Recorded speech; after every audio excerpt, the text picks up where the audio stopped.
Hello, this is Bart Sharp with Becoming Quantum Conscious at United Public Radio Network and UFO Paranormal Radio Network, 107.7 and 103.5 out of the beautiful city of New Orleans, Louisiana. We can guess New Orleans is really warm to hot to wet. And one thing we know that it's not cold. And where I'm at in lovely Southwest France is cold. And it's wonderful. I love New Orleans and I love my hometown of Austin, Texas. However, it's nice to live in a foreign country because you never know what's going to happen. It takes you out of predictability.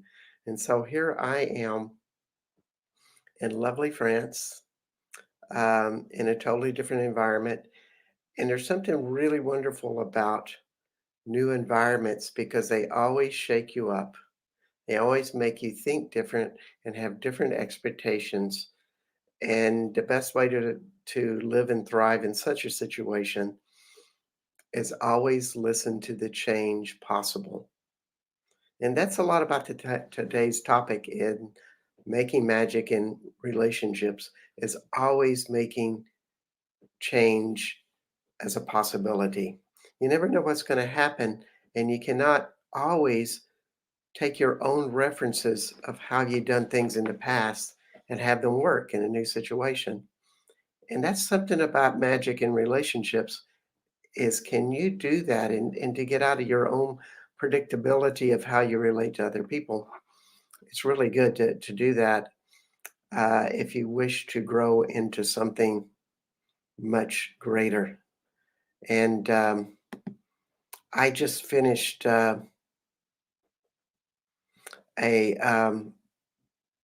tour of 10 people, and it was really interesting with this because they were all women. And this was a 10-day tour. I think I made a mistake. 7 people on a 10-day tour, all women from all different walks of life, different professions, different ages, looks different, um, and different political affiliations. We were all different, yet we all had one common goal of having an extreme, big, huge spiritual experience in the magical lands of Southwest France. And so for me to be able to facilitate such a wonderful experience as it was to really hone into my listening skills about what the people wanted, but also what they weren't saying and what they were feeling. And this is so much about what great communication is how can you stay in that question to really see much deeper into your partner, into yourself while communication is happening. It's not an intellectual thing. It's partially intellectual, but it's also a combination of feeling stuff in your body and seeing things in people's faces and with their body. You step out of the mind and you step into the gut, the heart, the whole body, and feel as much as you think. All too often, our thinking is wrapped around judgments, and we start to have preconceived notions of this.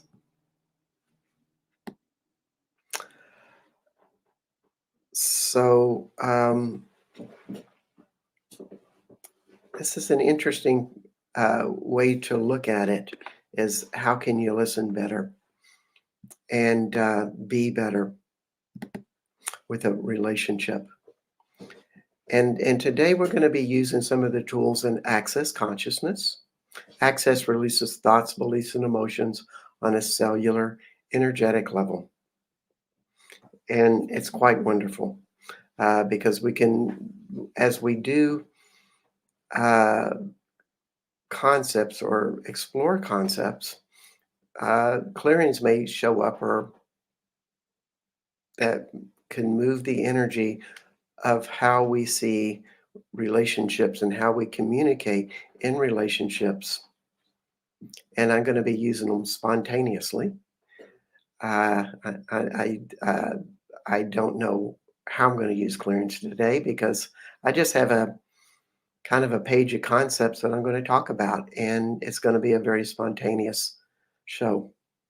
Of course, they usually are in Becoming Quantum Conscious on United Public Radio Network and UFO Paranormal Network. I always like to get those in for all the magical people in this radio station. And, part of the magic of just relating is magic is a nonlinear concept that we are open to all possibilities. And how do you get out of your thinking mind and into a nonlinear space where you actually hear people in a greater way? It's about seeing the magic in them, uh, and really staying in this question: how much are you willing to see the highest good in other people? How much are you willing to have faith in other people and what they're saying? Um, and the first step in that is to let go of your preconceived notions of what they are. This is huge. And listening without any expectations of what you should say is one of the most crucial things. Most people talk, from my experience, they talk in a way that they really want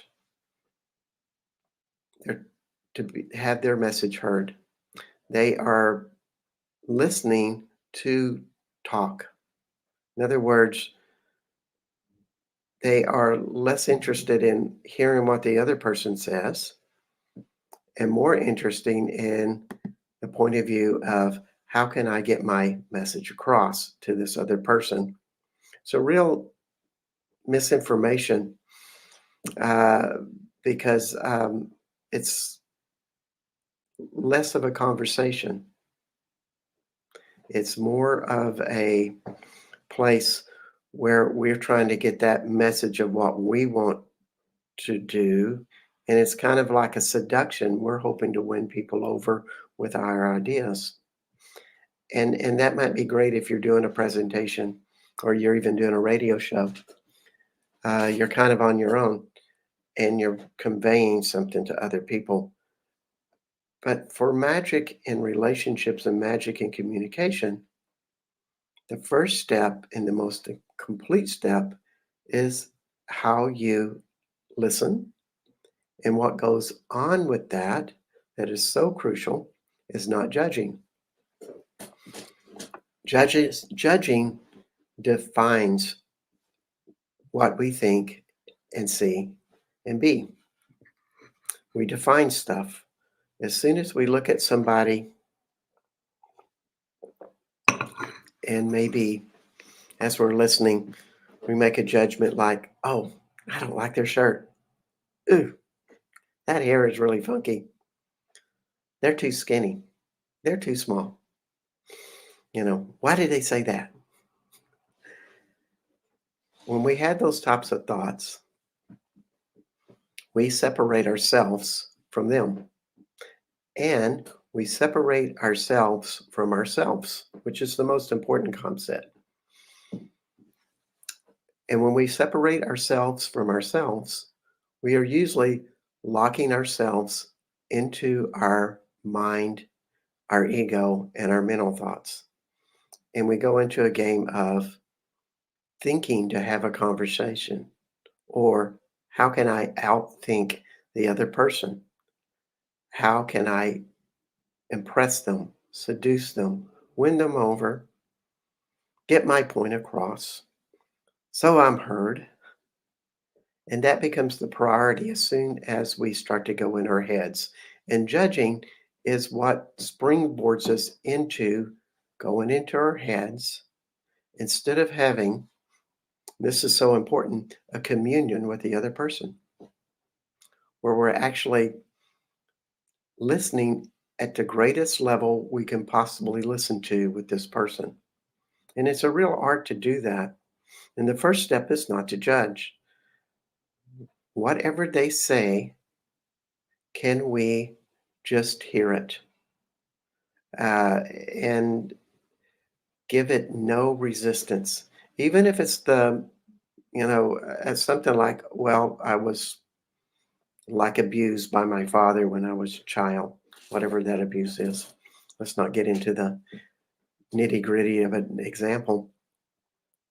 But if we look at it and go, oh, that's horrible, we're kind of aligning and agreeing with their possibility or their story, but also we are making a judgment and we are creating a separation from our ability to listen. As opposed to, I was abused by my father, and we look at them and maybe open our heart, or what happened, or I see.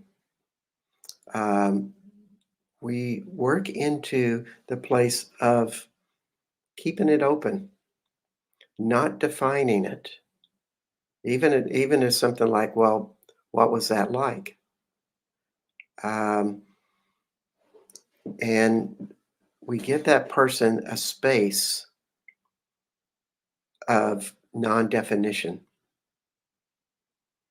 We're not telling them how they should feel or even trying to align and agree with their trauma, which a lot of people, when they tell you that they've been abused at an earlier age, they really want us to align and agree with it.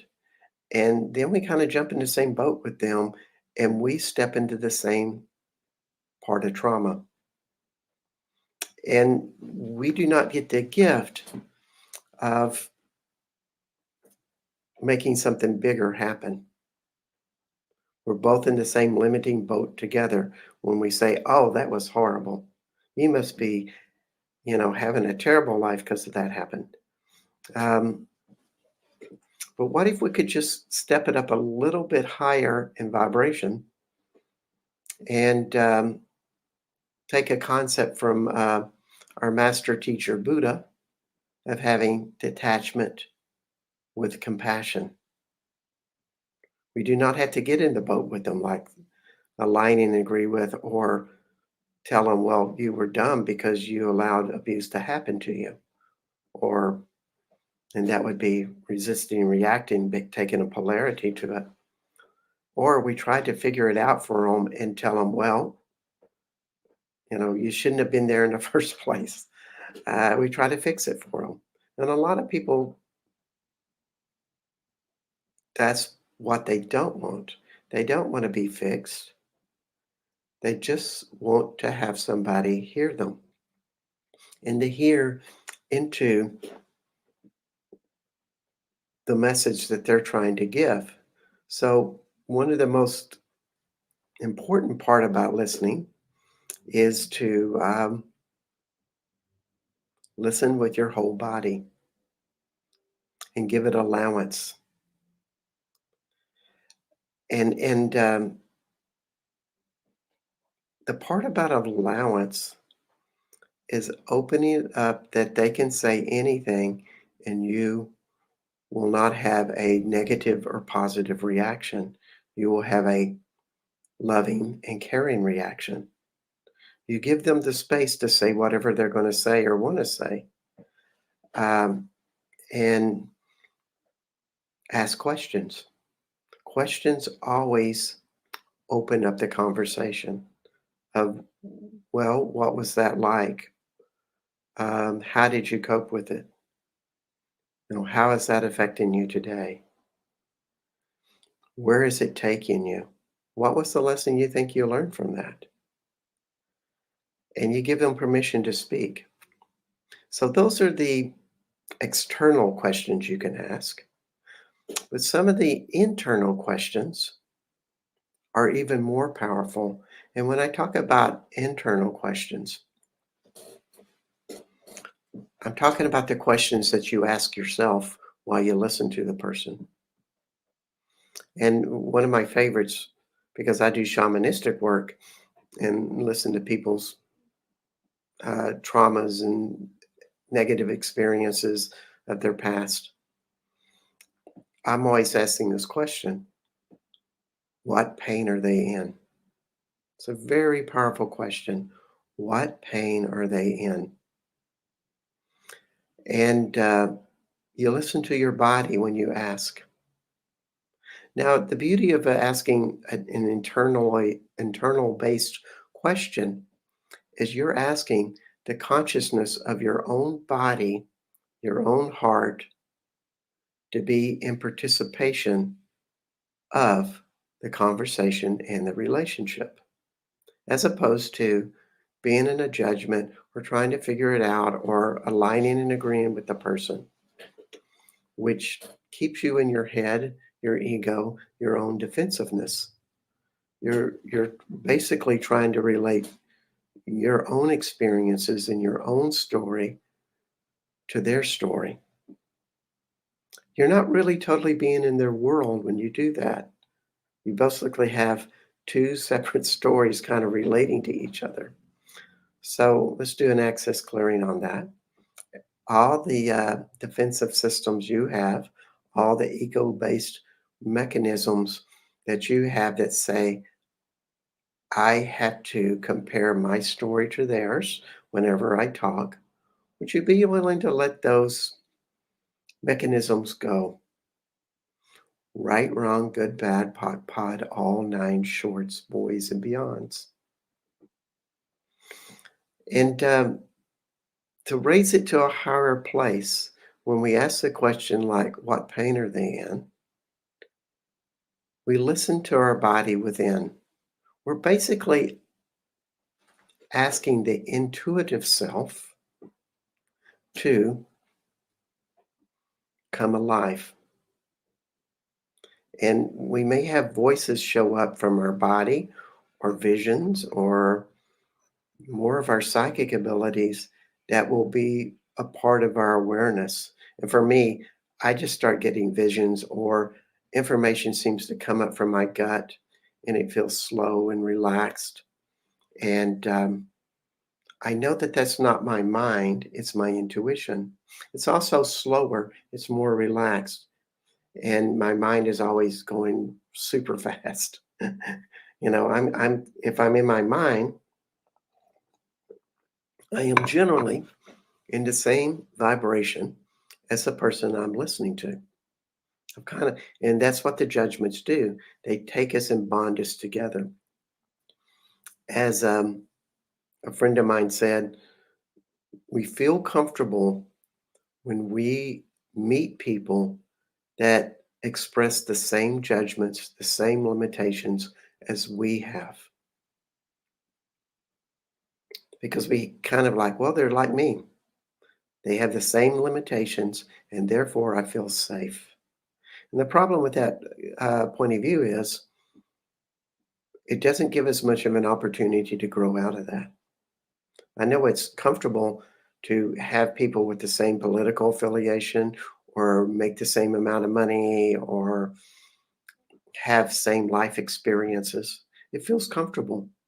But in magical communication, it's best to just take all of that aside and be in a very open place. And so when you start to see what pain they're in, you start to feel that in your body. And if you feel it without any resistance, you start to get something of a gift. You get the gift of awareness. And in the gift of awareness, you will start to see the situation differently.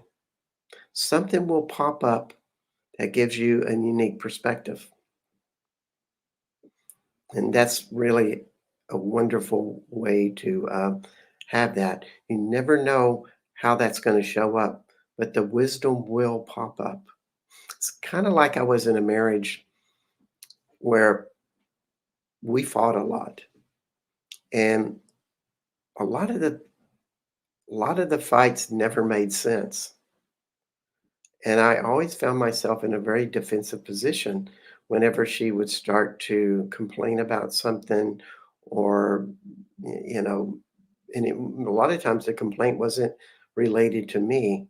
However, in my defensiveness, I made it relate to me. I was always scared that it would be turned on me. Those were my own judgments. And therefore, my conversation would be very defensive. And it would almost attract, I don't want to say almost, it just about always attracted an argument. It was projected on me because my partner had fears that she wasn't being heard or that I was acting strange. So she would become suspicious of why I was so defensive. And one day, a friend of mine told me, just let down your defensiveness, let down your defensive systems. And this was an access consciousness perspective, by the way. And you will hear everything differently.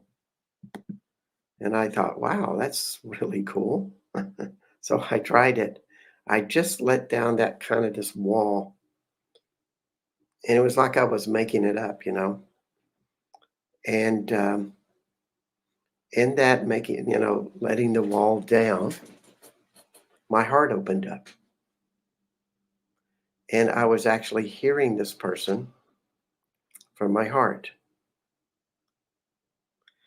Um, and I just sat there and listened to her story, did not try to intervene, did not try to protect myself. And after 10 minutes of listening, finally I relaxed into myself and something profound showed up. I asked a question, and the question was exactly what she needed to hear because I was really thinking with my heart. And I grew up in a childhood where I had an accusing father, so naturally we were always taught to be defensive with that. So here I was, finally for the first time, not having to dodge bullets with my former wife, and I was on her side and relating to her, mainly because I got my head out of the way. I could begin to see the pain she was in.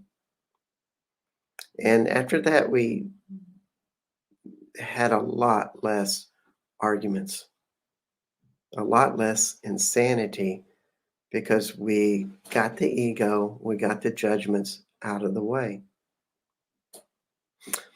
Now, everything is always not always about pain and suffering and struggle. A lot of times you see people happy. And so when you're in that, when you see that elevated space, it's always good to ask this question, what joy are they in? And what happens is you open up to their vibration of joy and you team with them. And that's one of the reasons I like being a tour guide is that I take people to interesting experiences. They feel things they've never felt before a lot of times in these great power spots that I take them to. And I get to team with their joy because I do not judge what they're having or I don't try to push it. I just feel what they're feeling. And then generally, when I'm in that place, I'll know what to say and do to facilitate something even bigger. And so the question always opens. It opens us to something much richer. It's a great tool. Another great question is, what is it like to experience what they do? And a lot of people will tell you stories about things that they do. And I ask that question so I can listen better. I try to go right into their shoes, so to speak, and be in that world, almost like I put the clothes on that they're wearing when they do whatever they're doing and totally absorb what that is. That opens me up to an empathy with them. And our bodies are like a psychic SpongeBob, they're absorbing energies around us all the time. That's what we do. I mean, our thoughts all blend together all the time, whether you know that person or do not know that person. So when you're starting to ask, well, what is it like to experience what they're experiencing or what they do? You invite that awareness to become more apparent. And so many people do the opposite of this. They say that, oh, well, there's negative thoughts here and I need to avoid them. I don't want the bad thoughts. I only want the good thoughts. And I think people are missing the point when they do that. Yes, they may be hypersensitive to energies, but as soon as we define and judge, there's that word judgment, we start to limit our awareness. And if we become scared of it, we start to teach our consciousness to feel some sort of pain, negativity, uncomfortable feelings of what we are taking on from other people. And this is a huge trap. So when we start to go, well, what's that energy I'm taking on, or what's that I'm feeling from other people, we begin the process of detachment. We do not have to attach to their negativity. And the first step in this is never define anything as good or bad. Never make the bad energies you want to avoid, and you want to gravitate to the good energies. You only want light and love. It's actually all just energy, and we can actually be all of it. And that's the beauty of what consciousness is to be absorbed in all of it. If you learn what negative patterns are in the dark side, you'll probably know it in yourself, and therefore you'll be able to resolve it in yourself much easier. So it's good to just even go with people with dark sides and go, well, I wonder what that darkness was. I wonder what it's like to be the villain. What is that experience like? That's just as healthy as aligning with the white knight. They're all equally important. And that's what awareness is being a part of it all. And the last question, what is the love they inspire in me? So, what is it that I get as an inspiration from these people? What are they opening me to? And a lot of it is, can my heart and soul open to their experience and become bigger? So if I see somebody that's doing something really cool, I think it's healthy to go into envy and go, wow, that's really awesome. They're doing this.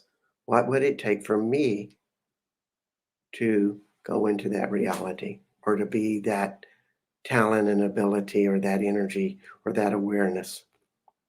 And we start to duplicate it. That's what a lot of what envy is duplicating somebody else's energy.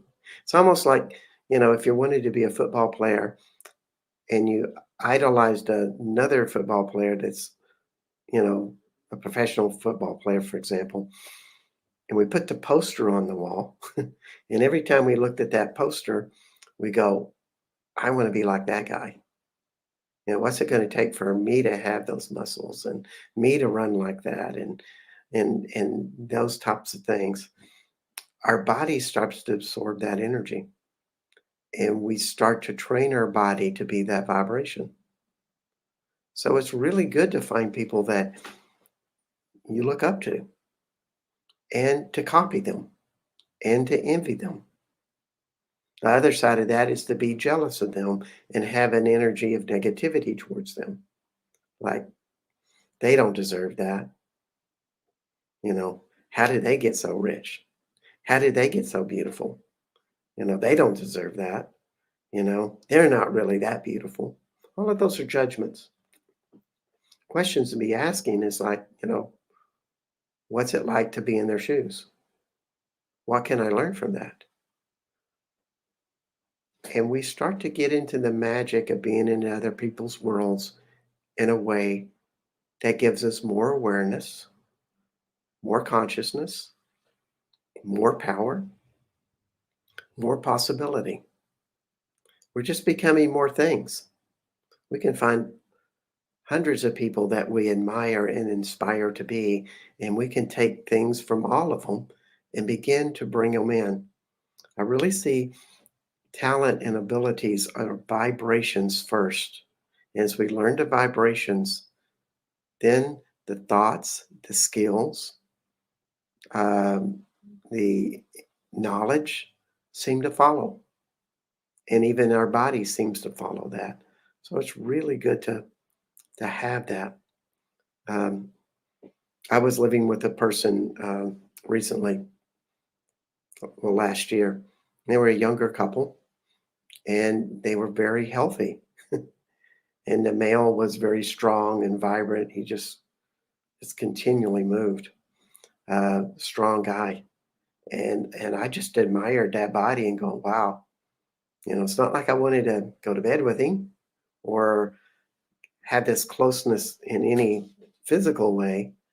I just like that body, and I was always asking my body, can we copy some of those vibrations? Can we take some of that in? And the way you open that up is through admiration. And one of the important parts about admiration is our heart and our heart awareness. So for me, this couple, I opened my heart to them and just adored being in their presence. And therefore, I had no resistance to them. I enjoyed them, but also I was beginning to get some of that youthful magic because they were half my age that they had. It wasn't out of jealousy, it was totally out of envy that I was pulling that in, and it comes from the heart. And so, one of the most important things with your heart consciousness is location, location, location. When you start to communicate with somebody, get in touch with your heart.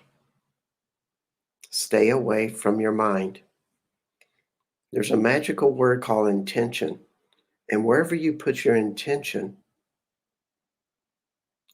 that's where the consciousness will follow. So if I am in my heart when I'm listening to somebody or wanting to be like somebody, that's going to be very different than in my mind. My mind wants to outthink, outdo, compete, judge, be smart, get my message across. And that's a really big one in relationships is I got to get my message across. And what if you first started to say, I would like to listen with my heart, and you take your intention and bring it down into your heart. Now, if you really practice this, I do warn you that this is not an easy tool. It's it takes practice, and it takes persistency. Because I always forget and go into my head because I spent many, many years in my head and not knowing what the heart is all about. So the best thing to do is to sit and feel your heart and practice feeling a vibration in your heart and maybe an energy coming out of your heart while you speak. It's caring, it's nurturing, it's loving. It doesn't have any judgments to it. That is all what the heart goes. And by the way, it is a higher form of thinking. If you listen to or read Joseph Chilton Pierce's Heart Mind Matrix, he will tell you that there's 5.5 parts of the brain. And of course, it's really common for people to say there's the primal, there's the pygmalion, there's the third part, which I can't remember. The fourth part is the frontal lobe brain. And this is the higher development brain. The fifth part is the heart. In other words, the heart becomes the leader of the brain's consciousness. That's what we're stepping into, is what Joseph Chilton Pierce says. And I agree with him. We step into that consciousness and that awareness, and it's an amazing place to be. We step up into a higher vibration. And when we listen from that place, we will hear people in a totally different way. And we will be more present to not use emotions such as blaming, judgment, anger, fear, shame while we speak. So just thinking of your heart, everything that you've done to stay in your head to outcompete, outdo other people, would you be willing to let that go? Right, wrong, good, bad, pot, all nine shorts, boys, and beyonds. And all the considerations you have that your heart cannot communicate the way your brain communicates, would you be willing to let that go? Right, wrong, good, bad, pot, all nine shorts, boys, and beyonds.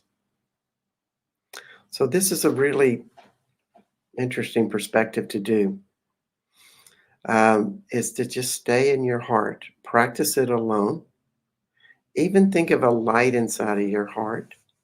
And as you are sitting on the bus or sitting at your job, sitting in a classroom where you're kind of a little bit isolated, or even sitting in your room, think of an energy or visualize, excuse me, an energy of light coming out of your heart and going to somebody else. And you can practice it with people. You can practice this with your sweetheart or friend or somebody that you can actually feel this light in your heart and you go, I think I'm going to send you heart energy. I want you to just pay attention to tell me if you feel something. And you visualize this energy coming out of you, just streaming out, and see if they can feel it. And the most important part, whether they can feel it or not,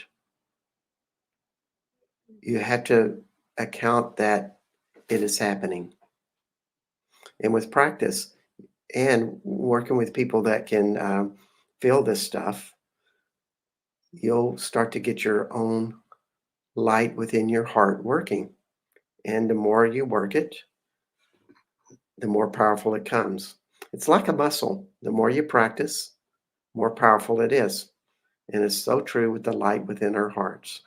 So everything that is not allowing you to get your heart on, would you be willing to let that go? Right, wrong, good, bad, pot, all nine, shorts, boys, and beyonds.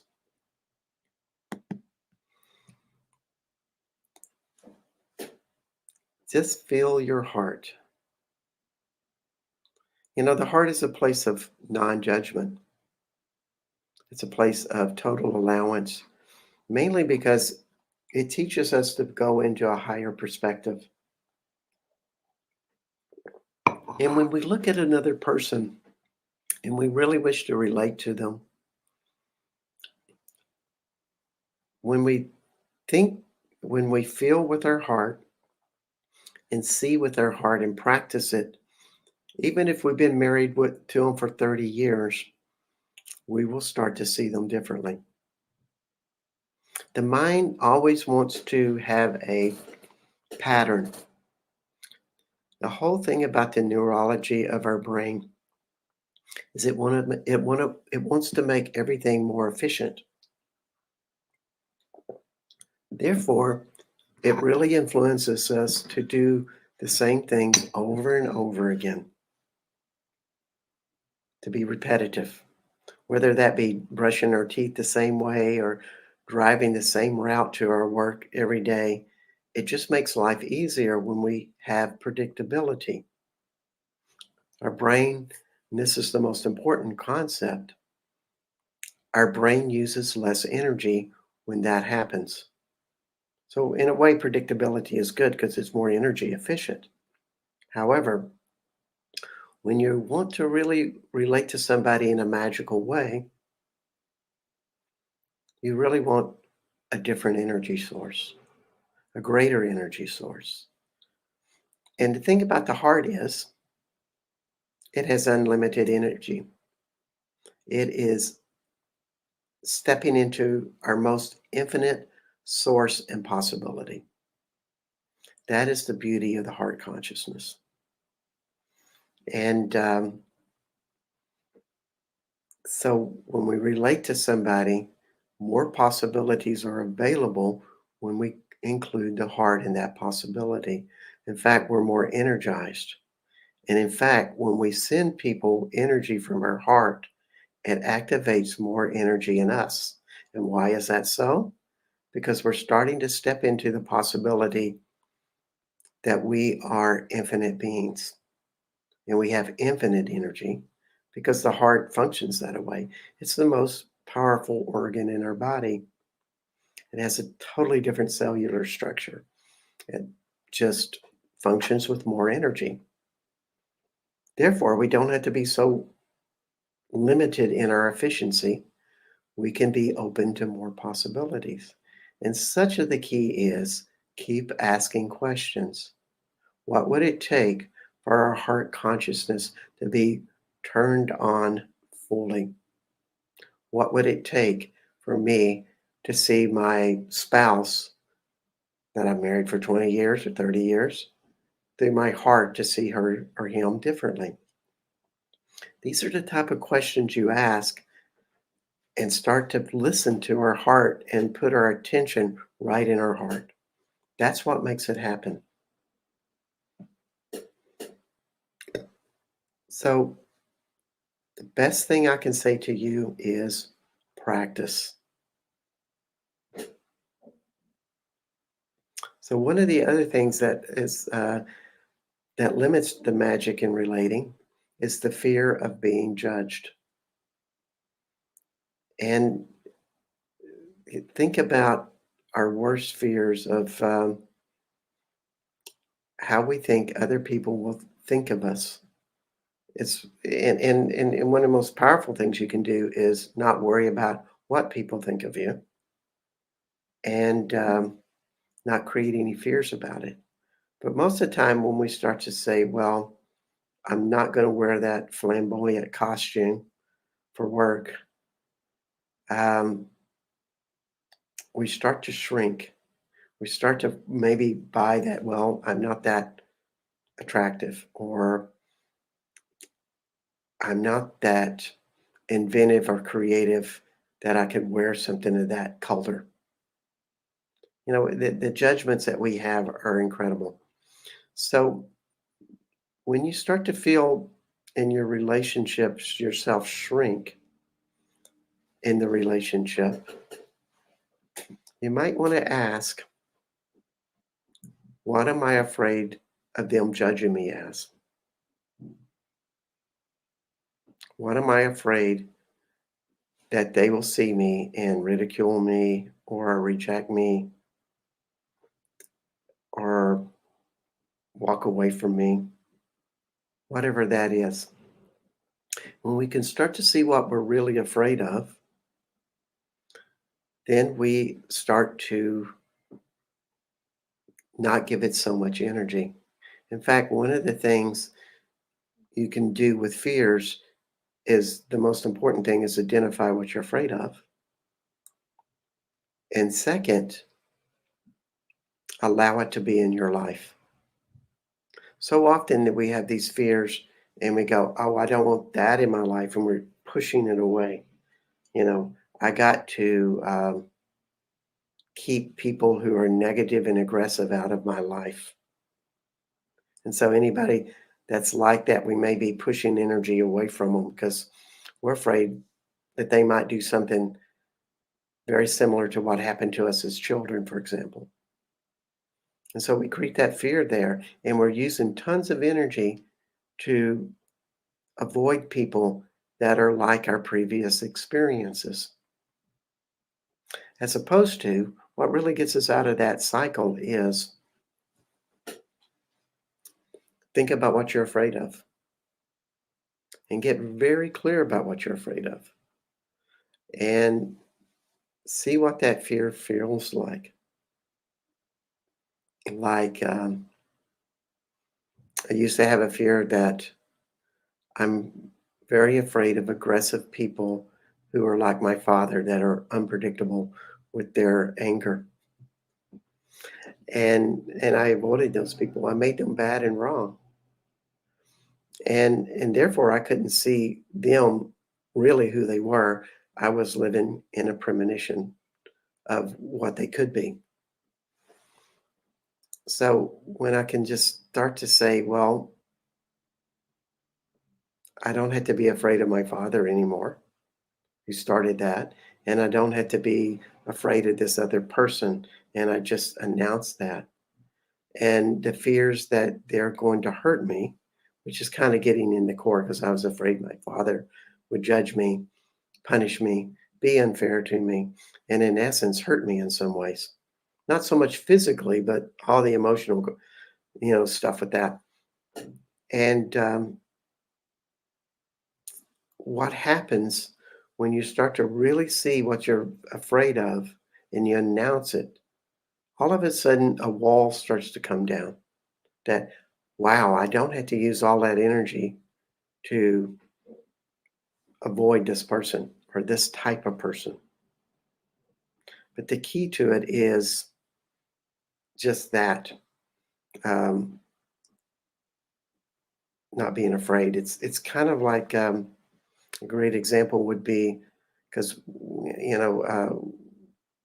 uh, gay relationships,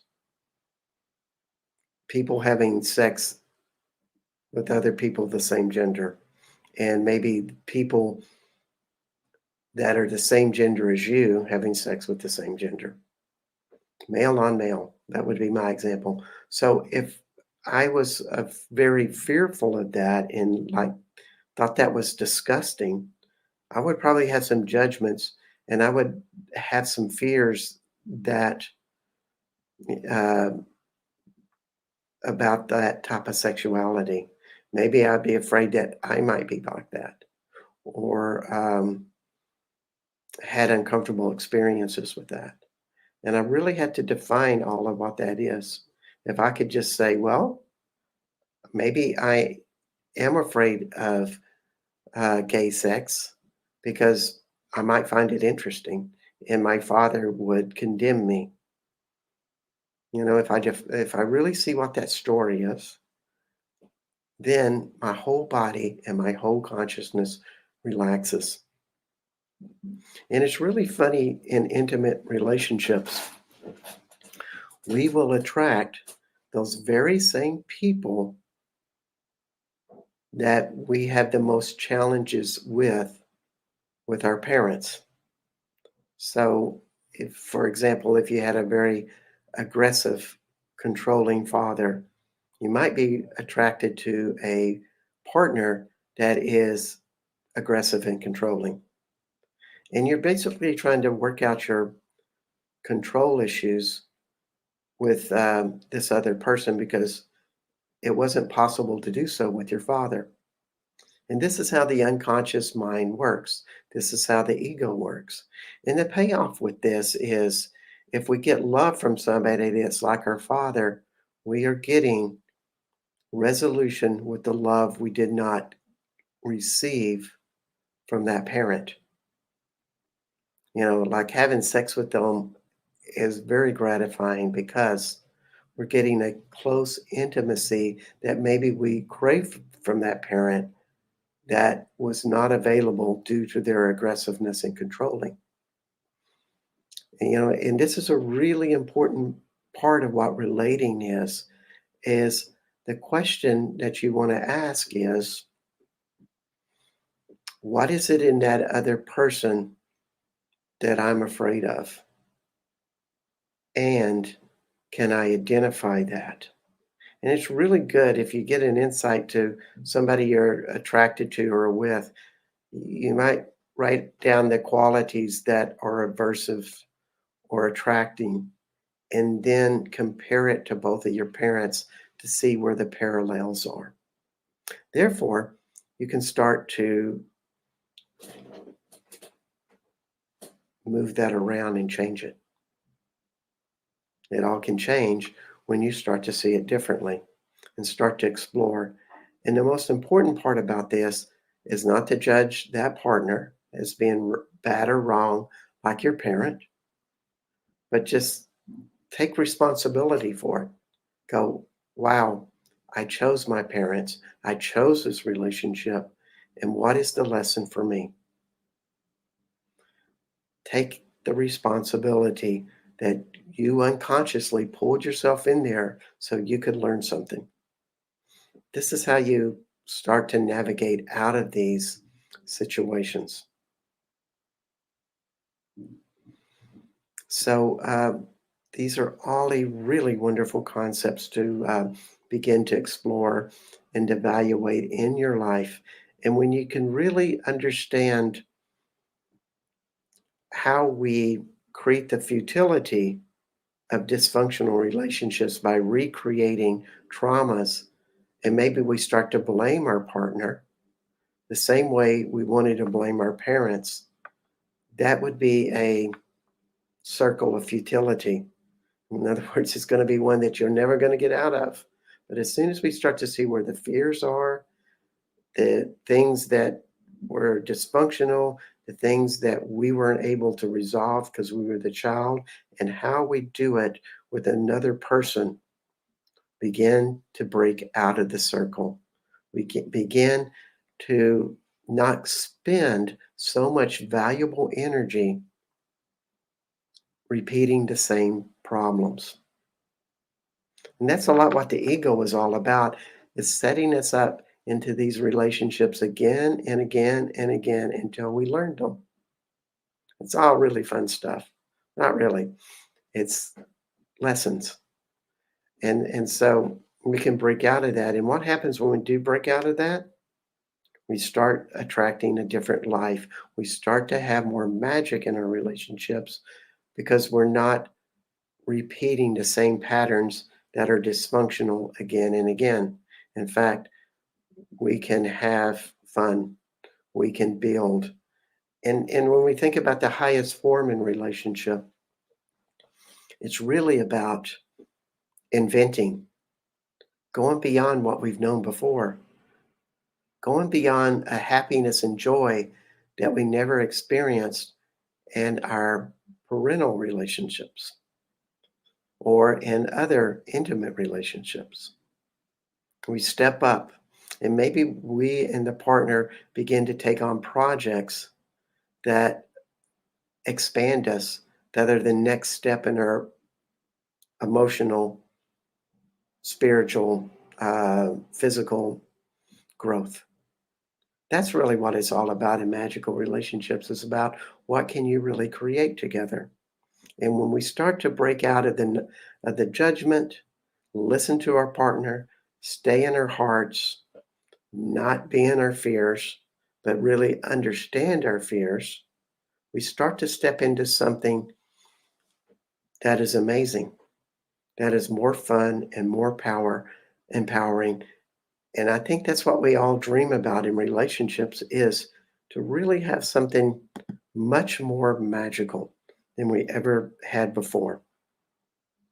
So these are all great food for thought and making magic in relationships. My name is Bart Sharp, and this is Becoming Quantum Conscious. out of United Public Radio Network and UFO Paranormal Radio Network out of New Orleans, Louisiana. And we wish you a really wonderful day and wishing you the best. Bye bye.